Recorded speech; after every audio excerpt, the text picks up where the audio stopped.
Nggak ada, karena nggak ada kita lanjut. Oke.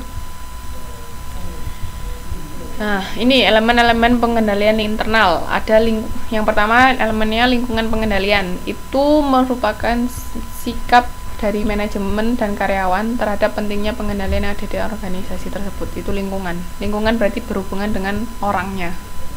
Bagaimana sikap mereka terhadap pengendalian yang ada.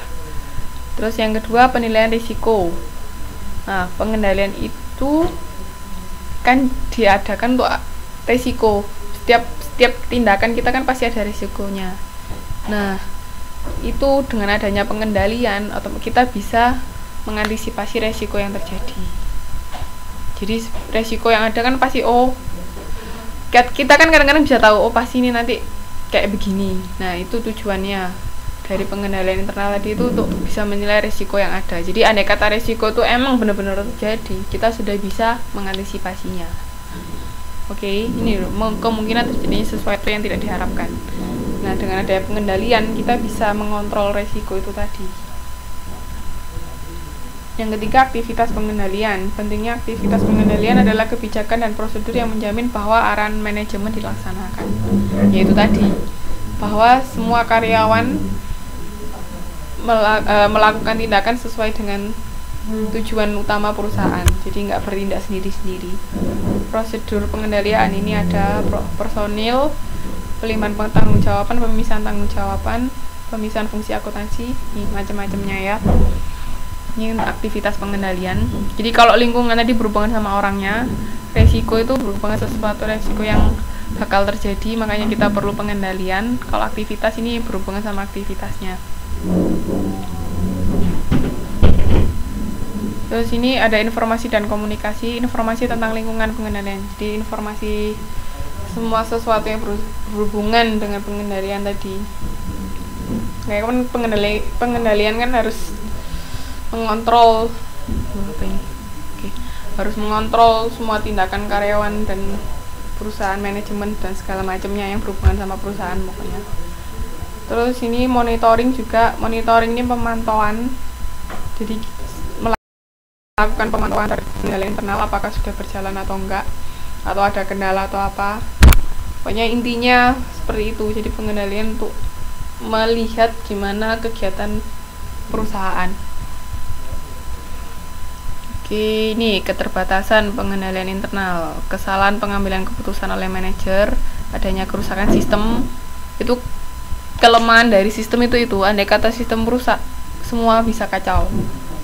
Ya kan, kalau manual kan masih ada catatan, nggak mungkin rusak kecuali misalnya ada orang khilaf dibuang atau gimana catatannya. Tapi kalau sistem rusak, sudah catatannya hilang semua kan, nggak punya backingan. Sini manfaat dan biaya pelanggaran oleh manajemen, persekongkolan ini keterbatasannya. Oke, sistem akuntansi komputer yaitu tadi transaksi secara serentak. Nah, kalau transaksi komputer kan sekali kita masukin bener, misalnya transaksi jebret, itu nanti otomatis. Misalnya kita masukin transaksi pembelian barang, kita masukin ke komputer pembelian, ya sudah otomatis nanti bakalan bikin jurnal sendiri, buku besar sendiri, terus jurnal penyesuaian atau apa itu sudah masuk ke sistem, nanti otomatis jalan sendiri. Tapi andai kata kita nginputnya salah, kitanya yang salah nginput, ya udah salah semua. Tapi kalau kita yang input bener, ke belakang pasti bener. Tapi kalau sistem manual, andai kata kita misalnya awal salah, otomatis ke belakang salah kan. Tapi misalnya awal bener, tapi langkah kedua kita salah, ke belakang juga salah semua. Itu kelemahannya kalau manual. Tapi kalau komputer udah sekali bener masukin, udah bener, nggak mungkin salah. Oke. Itu keunggulannya. Kalau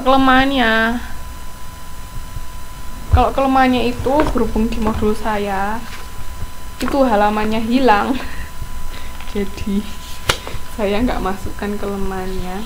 Mbak bisa dibaca sendiri ya. Ini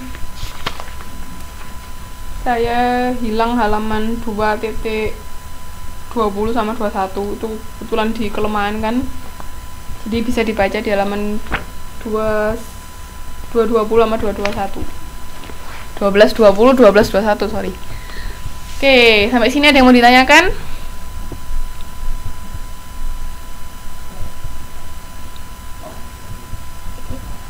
Nggak ada.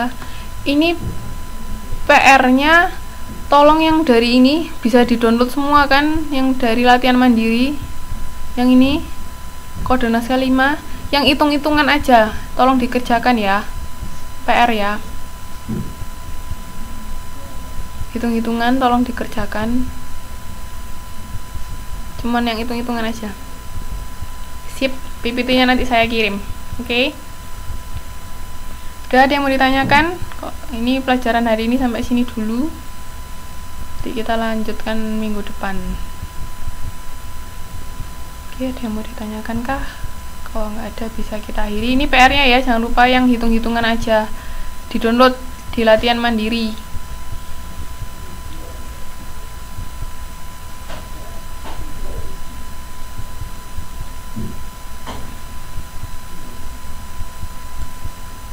Hitung-hitungan. Oke, nggak ada yang ditanyakan?